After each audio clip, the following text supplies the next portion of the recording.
दोस्तों, ये ब्रह्मांड वैज्ञानिक दृष्टिकोण से रहस्यमय रूप से विशाल और जटिल है, जो अनगिनत आकाशगंगाओं, तारों, ग्रहों और अन्य आकाशीय पिंडों से भरा हुआ है और यह बहुत ही आकर्षक और सुंदर दिखाई देता है। आप में से हर कोई ये जानना चाहता होगा, आखिर ये ब्रह्मांड कब तक रहेगा और इसका अंत कब और कैसे होगा। दोस्तों, वैज्ञानिकों के अध्ययन के अनुसार ये पता चला है कि 5 अरबों वर्षों से पहले ही ब्रह्मांड का अंत शुरू हो जाएगा। दोस्तों, पृथ्वी से 150 करोड़ किलोमीटर दूर स्थित सूर्य का आकार समय बीतते धीरे धीरे बढ़ रहा है, क्योंकि इसके अंदर हाइड्रोजन और हीलियम के चलते न्यूक्लियर फ्यूजन हो रहे हैं, जो सूर्य के आकार और तापमान को बढ़ा रहे हैं। और समय के बीतते ये धीरे धीरे पृथ्वी और बाकी ग्रहों के करीब आ रहा है। इसके विपरीत हमारा चंद्रमा प्रति वर्ष लगभग 1.5 इंच की दर से दूर जा रहा है। जैसे जैसे समय बीत रहा है, सूर्य का तापमान बढ़ रहा है और संकट के लक्षण दिखाई देने लगे हैं। तापमान में वृद्धि जारी रहने की वजह से ग्लोबल वार्मिंग की शुरुआत होने लगी है। इस ग्लोबल वार्मिंग से पर्यावरण, जीव जंतुओं और मानव समाज कई तरह के संकट से गुजर रहा है, जैसे बढ़ता तापमान। दुनिया भर में तापमान में वृद्धि जारी रहने की वजह से गर्मी की लहरों का प्रकोप, जंगलों में भीषण आग लगना और ग्लेशियरों और समुद्र की बर्फ का पिघलना जारी रहेगा और कुछ क्षेत्रों में सूखा पड़ना। वर्षा के पैटर्न में परिवर्तन। जलवायु परिवर्तन से कुछ क्षेत्रों में अधिक बारंबार और तीव्र वर्षा होने लगी है। समुद्र के स्तर में वृद्धि। जैसे जैसे पृथ्वी का तापमान बढ़ रहा है, ग्लेशियरों और बर्फ की चादरों के पिघलने के कारण समुद्र के स्तर में वृद्धि होने लगी है, जिससे तटीय क्षेत्रों और निचले द्वीपों में बाढ़ और कटाव का खतरा पैदा हो जाता है। जैव विविधता में परिवर्तन। जलवायु परिवर्तन से परिस्थितियों में परिवर्तन के कारण कुछ प्रजातियां लुप्त होने लगी हैं।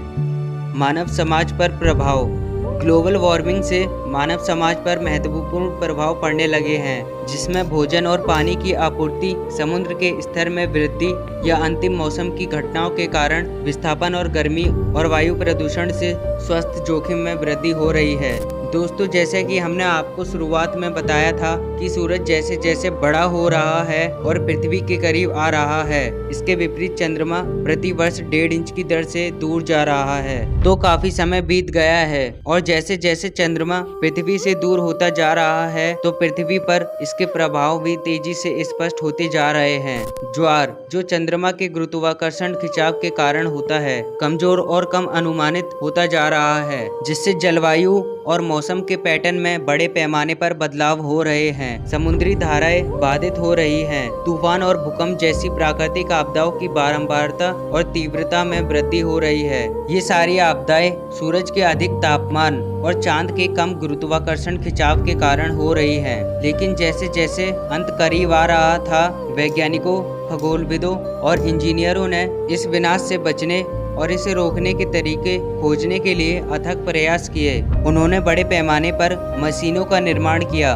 उनके प्रयास बहादुर थे, अंततः वे व्यर्थ थे। उन्होंने जो मशीनें बनाई थी, वे प्राकृतिक की शक्ति का कोई मुकाबला नहीं कर सकती थी। समय बीतता गया और विनाश ने भयंकर रूप धारण कर लिया। अचानक आकाश से बड़े बड़े एस्टेरॉयड गिरने लगे और धरती से टकराने लगे, जिनमें से कुछ सतह पर तो कुछ समुद्र में गिरे, जिससे सुनामी और भूकंप आए।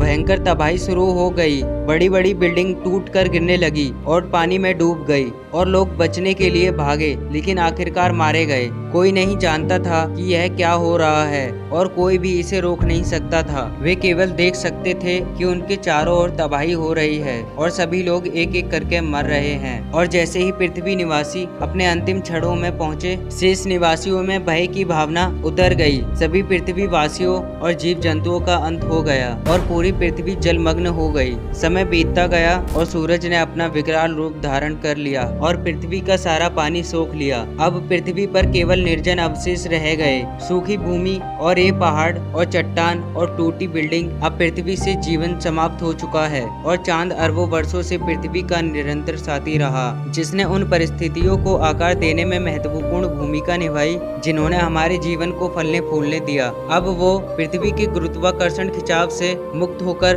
अंतरिक्ष में चला गया। गया। परंतु सूर्य ने भी पृथ्वी पर जीवन को फलने फूलने में महत्वपूर्ण भूमिका निभाई। लेकिन सूरज के बढ़ते आकार और बढ़ते तापमान के कारण पृथ्वी से जीवन समाप्त हो गया और सूर्य एक लाल विशालकाय गोला बन गया जो अपने पहले आकार से 100 गुना बड़ा हो गया। अब ये सभी ग्रहों को एक एक करके निगल रहा है, जिसने सबसे पहले बुध ग्रह को निगला, फिर पृथ्वी और शुक्र को निगला, परंतु बाकी ग्रह निरंतर सूर्य के परिक्रमा कर रहे हैं। आखिर में इन्हें भी सूर्य ने घेर कर निगल लिया और सभी ग्रहों का अंत कर दिया और सूर्य भी अपने अंतिम चरण में है। यह अरबों वर्षों से अपने कोर में हाइड्रोजन और हीलियम को फ्यूज कर रहा है। ये रिएक्शन फ्यूल की वजह से हो रहा है। जब ये फ्यूल खत्म हो जाएगा, आखिरकार सूर्य पूरी तरह से ईंधन से बाहर हो जाएगा और खुद का सहारा देने के लिए आवश्यक ऊर्जा का उत्पादन नहीं कर पाएगा। इससे सूर्य अपनी भारी परतों को खो देगा और सफेद बौना बन जाएगा